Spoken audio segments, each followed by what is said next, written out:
உங்களை ஆசீர்வதிப்பாராக.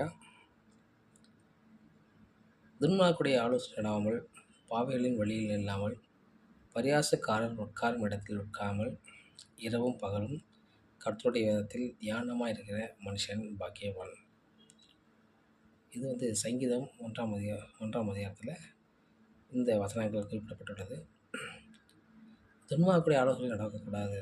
அதாவது துன்மார்க்கமாக தவறான வழிகளை சொல்லிக்கிறார்கள், ஆலோசனை தருகிற இடத்துல துன்மார்க்க வழியில் அவர் சொல்கிறத கேட்கக்கூடாதுன்னு வேதம் சொல்லுது. இன்றைக்கி அநேகருடைய வாழ்க்கை சீரழிஞ்சு போகிறதுக்கு காரணம் என்னென்னா, துன்மார்க்குடைய ஆலோசனையை கேட்பதால் தான். துன்மார்க்கத்தனமாக கெடுதல் பண்ண நினைப்பது, துன்மார்க்க வாழ்வு வாழ்வதற்கு பிரயாசப்படுறது, அதுவும் வாடிய பிள்ளைகளும் சரி, ஆண்களும் சரி, எப்போ பார்த்தாலுமே துன்மார்க்கத்தனமான ஆபாசமான விஷயங்களை பேசிக்கொண்டிருப்பது, அதாவது திருட்டுத்தனமான வேலைகளை எப்படி செய்வது என்பது யோசித்து கொண்டிருப்பது.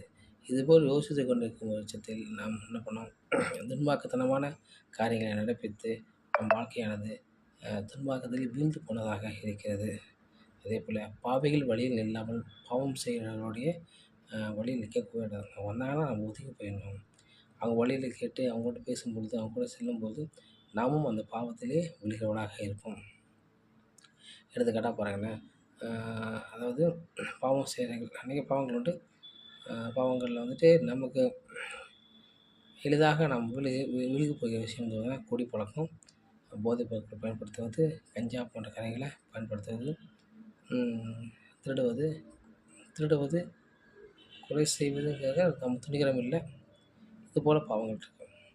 இதில் கஞ்சா போதைகளில் ஈஸியாக நம்ம எப்படி விழுந்து போயிடணும்னா, பாவிகளுடைய வழியில் இருக்கிறனால, அவங்க பாவம் செய்கிற பக்கத்தில் இருக்கிறதுனாலே நம்ம விழுந்து போகிறோம்.